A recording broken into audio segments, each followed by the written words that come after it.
সম্মান রেখে কথা বলবে। বেয়াদবি করবে ঠিক জায়গায় কিন্তু যে আটকে যাবেন, ঠিক জায়গায় গিয়ে আটকে যাবেন, চাকা ঘোরাবে না। আল্লাহ রাব্বুল আলামিন বাংলার মানুষকে বড় ভাগ্যবান করেছে। ফুরফুরা শরীফে দাদা পীর কেবলার মতো একটা আল্লাহর ওলি বাংলার মানুষদের জন্যই আল্লাহ পাক পাঠিয়েছিলেন।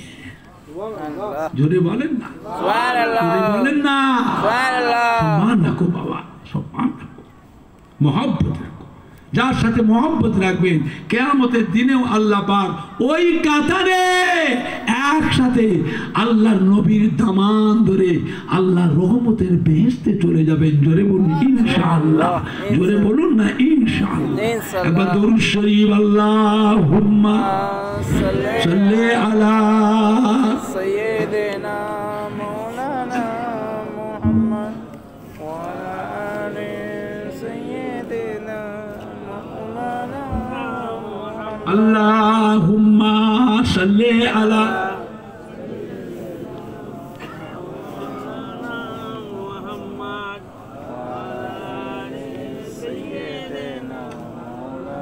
জোরে জোরে কালমা লা ইলাহা ইল্লাল্লাহ, লা ইলাহা ইল্লাল্লাহ, লা ইলাহা ইল্লাল্লাহ মুহাম্মাদুর রাসূলুল্লাহ।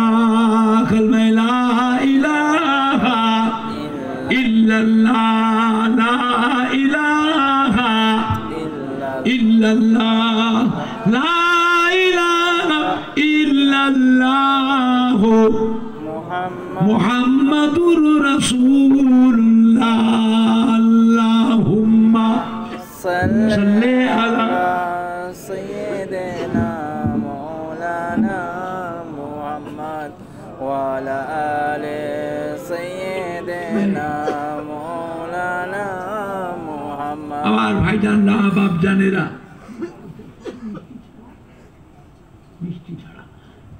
মুক্তাসার করলাম। আল্লাহ পাক কখনো তৌফিক দেন আবার ইনশাআল্লাহ হবে।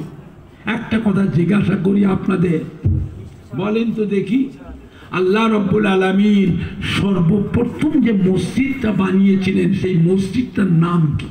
মসজিদে কুবা। মসজিদে কুবা।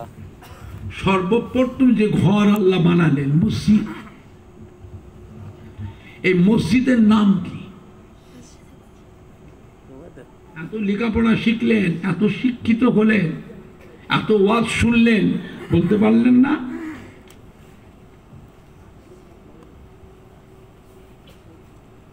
এই মসজিদটা কোথায় আছে?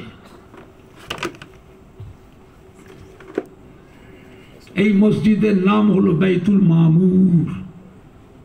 কি নাম? এই মসজিদের নাম বাইতুল মামুর। কোথায় আছে?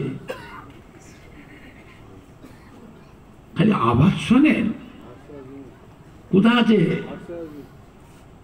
7 তবক আসমানের উপরে, 7 তবক আসমানের উপরে। এই মসজিদটাকে আল্লাহর ফেরেশতারা তওয়াফ করে রাত দিন 24 ঘন্টা, দৈনিক 70,000 করে ফেরেশতা আল্লাহর কাবা ঘর তওয়াফ করছে। যে ফেরেশতা একবার তওয়াফ করেছে, কিয়ামত পর্যন্ত 2 বার তওয়াফ করার সুযোগ ওই ফেরেশতারা আর পাবে না। আর আমরা মানুষ, আল্লাহ বাইতুল মামুরের টানাটানি দুনিয়ায় করলেন আল্লাহর কাবা বাইতুল্লাহ। ঠিক বাইতুল মামুরের টানেই করেছেন। যদি কোনো কারণে আল্লাহ বাইতুল মামুরকে 7 তবক আসমানতে নিচই নাবার, ঠিক এসে দাঁড়াবে কোথায়? আল্লাহর কাবা ঘরের উপরে। জোরে বলবেন না? সুবহানাল্লাহ। আর একটু জোরে বলা যাবে না? সুবহানাল্লাহ।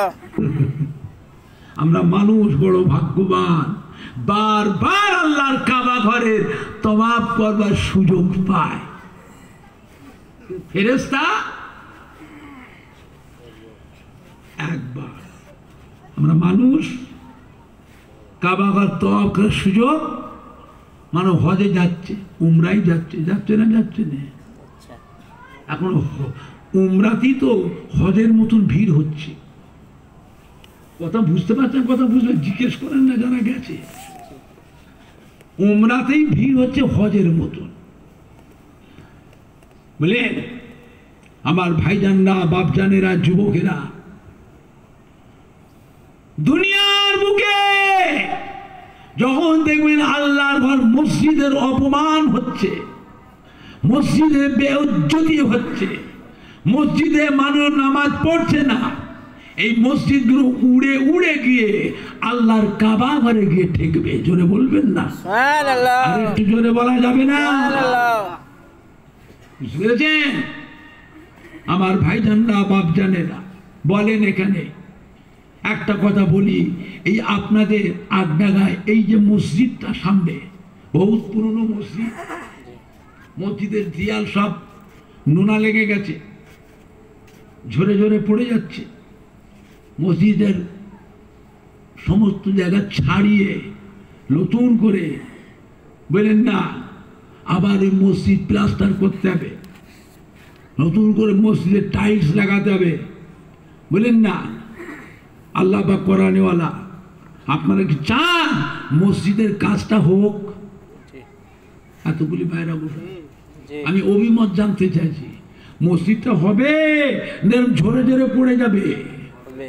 আল্লাহ সবাইকে উন্নতি দিয়েছে, বলেন কে আছে আল্লাহর ঘরে মসজিদের জন্য এককালি 100 বস্তা সিমেন্ট মাটিকে দেবে? বলে এই মসজিদের জন্য আল্লাহর ওয়াস্তে 50,000 টাকা কি 20,000 টাকা দেবার মতো কেউ আছে? এক্ষুনি নয়, কাজ শুরু হবে আস্তে আস্তে দেবে, একবারে না পারেন 5 বারে দেবে। বলেন কি আছে? 50 বস্তা সিমেন্ট মাটি। আল্লাহ তো উন্নতি দিয়েছে, তারপরেও মন ছোট করছেন কেন? আজকাল জায়গায় জায়গায় মসজিদ একা একা করছে আর কারোর টাকা নিচ্ছে না। আল্লাহ এত ধন দৌলত দিয়েছে, ও নিজের ছেলে মেয়ে, বাপ মা, দাদু নানা, দাদি নানি, আমার মুরব্বীদের নামে, আমার ফ্যামিলির নামে আমি একা মসজিদ করে দিচ্ছি, আপনারা গ্রামবাসী সবাই নামাজ পড়বেন, কারোর টাকা লাগবে না। এটাকে কি করবেন আপনি? কবরে নিয়ে যাবেন? খাবেন? কত খাবেন? আল্লাহ আমাদের নসিবে বরাদ্দ করেছে 100 গ্রাম, ওর বেশি ঢুকবে না। সময় যেদিন আসবে সব রেখে দিয়ে শুধু একটা কাফন নিয়ে কবরে চলে যাবে, কবরে যে হাই হাই করে কাঁদবে, যে আল্লাহ তো এত সম্পদ দিল, মসজিদে কিছু দিতে পারলাম না, মসজিদে কিছু দিতে পারলাম না, জীবনে একবার হজটাও করে এলাম না, একটা দিনই প্রতিষ্ঠানও করতে পারলাম না, একটা ঈদগাহ কি গোরস্থানও করতে পারলাম না। হ্যালো হ্যাঁ চিনি স্যার।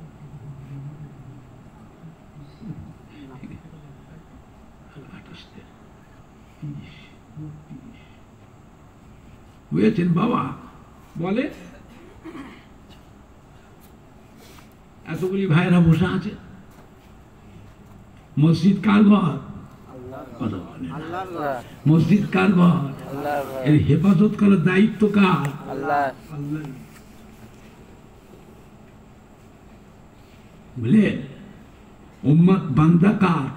কথা বলে না। আল্লাহ বান্দা কার? আল্লাহ আল্লাহর বান্দা হয়ে আল্লাহর মসজিদে কিছু হক আছে না নাই? আছে।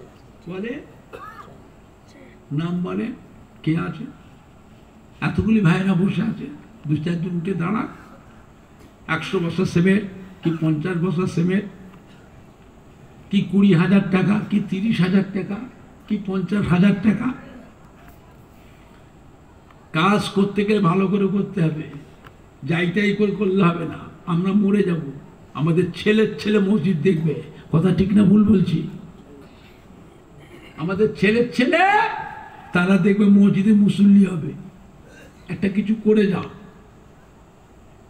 একটা কিছু করে যান, বয়স বেশি নয়, 63 বছরের মধ্যে আমার নবীর অধিকাংশ উম্মত মরে যাবে, বাঁচবে না।